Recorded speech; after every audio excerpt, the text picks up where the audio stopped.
want to. Why don't you want to, honey? I need someone to do it. And you're on.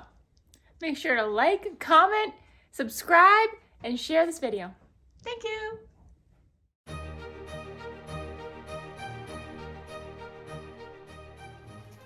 Okay, so we are outside because we have to do some measuring for our property. There's something called current use, and some of you might be familiar with what that is.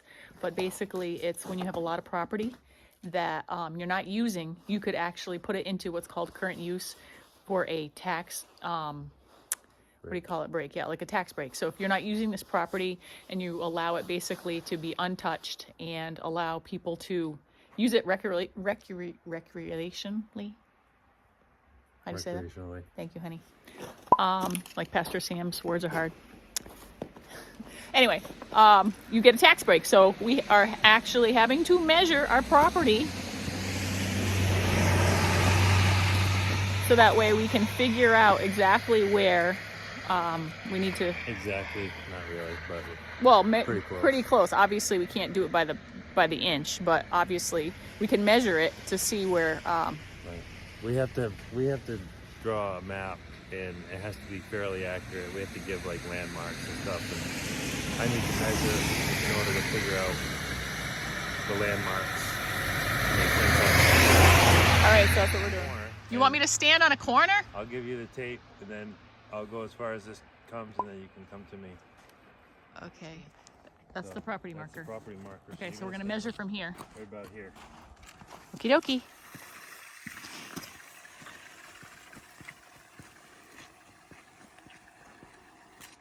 Honey! Oh no! It's broken. Our measuring tape broke. So apparently that's not going to happen tonight. No, we're going to go get a tape because we got to do this. Okay.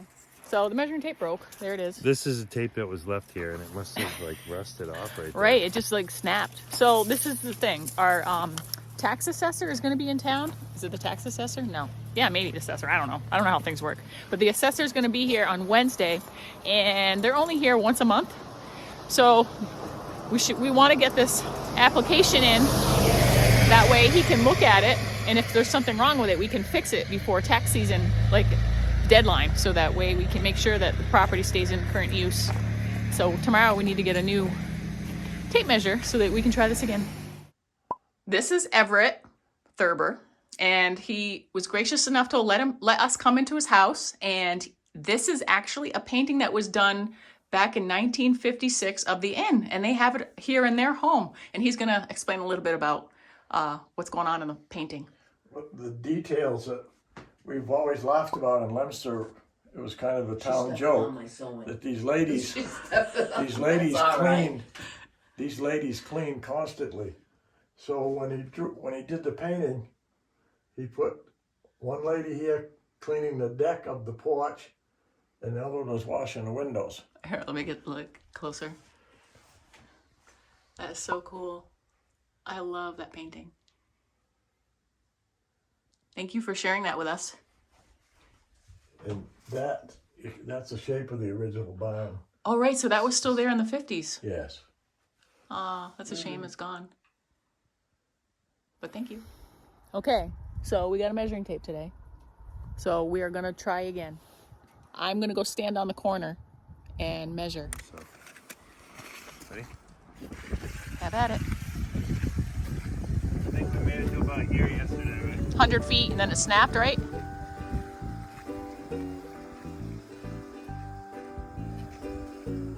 So we don't have the 500, 500 feet. We only have 100 feet measuring tape this time. So every 100 feet, we're gonna have to stop. And then do it again. 522 feet that way lands. So you're measuring because you need to figure out a landmark. So I'm gonna stand here on the road? Yeah. Really? What if a car comes? What am I supposed to do? Hopefully I can do this quick enough.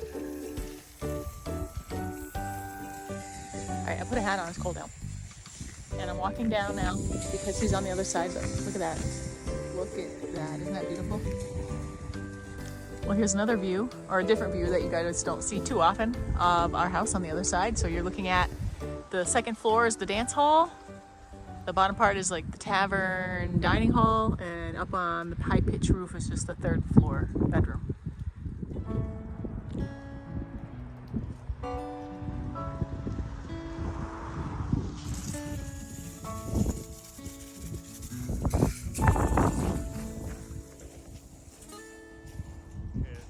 That's 5? Is that as far as you need to go?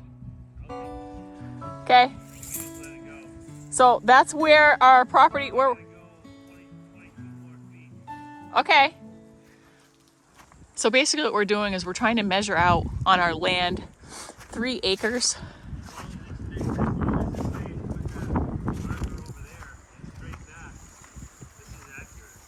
Okay. So we want to measure out 3 acres, and we want to make sure that we have it on our land that's cleared.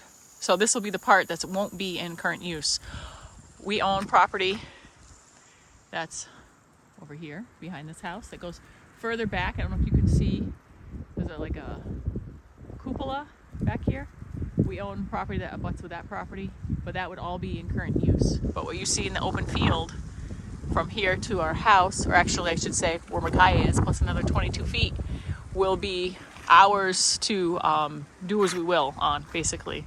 Okay, so we just measured. Yeah, I'm actually really surprised. Most of the field is going to be for our use. So there's going to be a small amount of the field on that end that we can't touch, but the most part is going to be wide open, right? So we'll be gardening and chickens and berry bushes and fruit trees and running dogs and flower gardens and fun and sunshine and metal detecting. Yeah.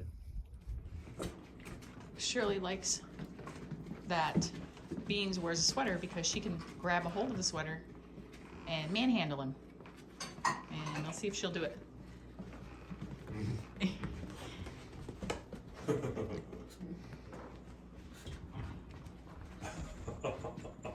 Yep. So as you can see, Shirley has adjusted well, and the puppies are now, when I say puppies, I mean this guy. Look who doesn't care. This guy. Wait, you want a little chip? And the other one have accepted her, so all is well.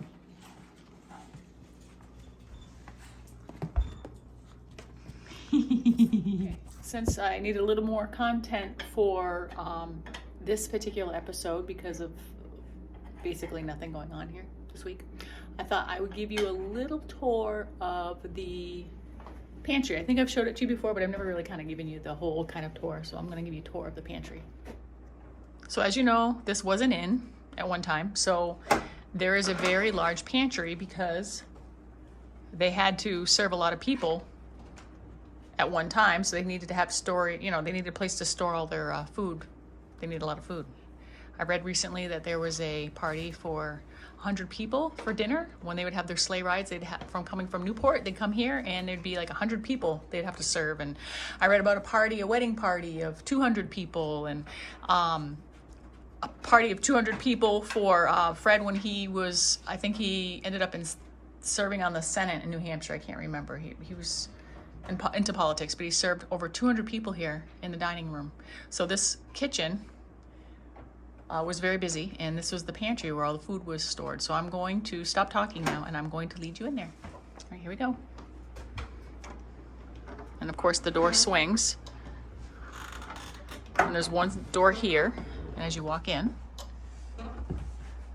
there's another door here that swings. And there's the window, which I can't imagine, I don't know necessarily what it was for, but I can imagine that there was probably a window that kind of came up and down, because by looking up into here, you can see that there was probably something there that came down, like you'd open it up and there were bins here. There still is bins here. Let me show you. And they probably stored food in here, like potatoes or sugar, flour, I don't know, but I'm guessing probably potatoes and onions and different things. And this is the door that you would open to fill it up. But here's the bins, and they probably filled up bowls of things and passed it through the window. I mean, that's what I'm speculating. But let's start here. I wanted to show you some of the things that were left behind. There's actual keys here from the inn. I don't know where they go yet. We haven't explored, and a lot of the locks have been painted over, so, you know, here's some more. But they're hanging here. I don't know, maybe they've hung here forever.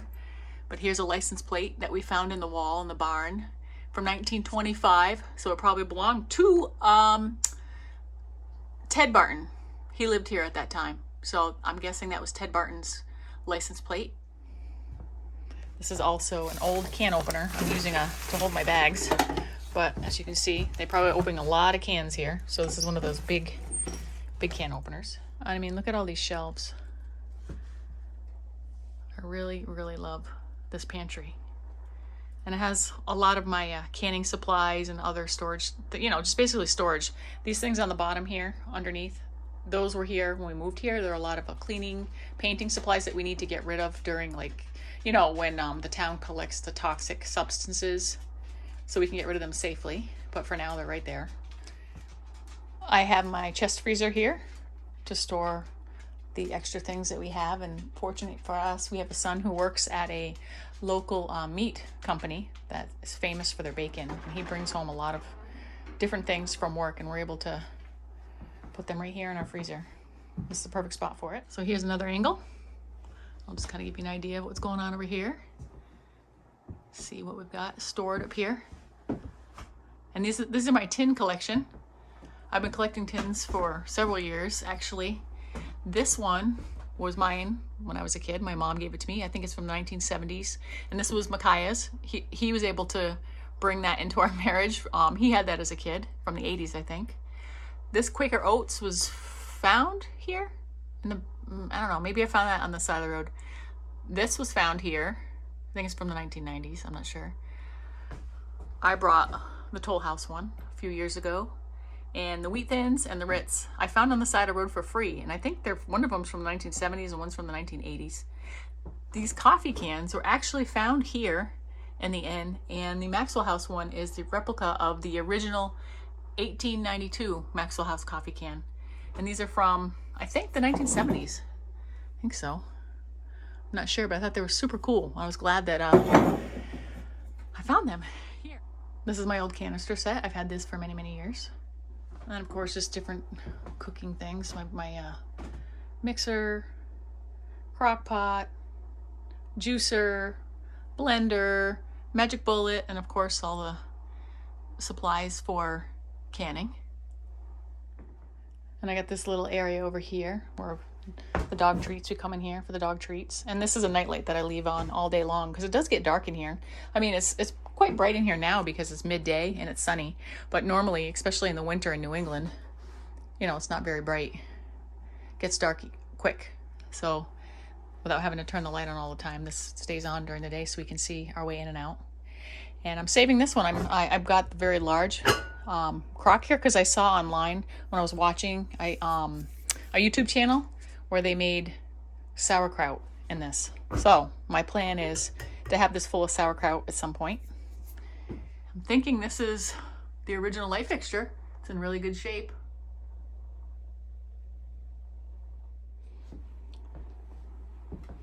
These are the floors, really wide planks, well worn. I mean, if you look here, these right out here, well worn floors. They kind of dip. And this door swings, but we leave it propped open. And this is where potty training's been happening. And there's Shirley. So I hope that you liked my pantry. I love my pantry. I hope that you liked the tour that I gave you. And we will see you next time.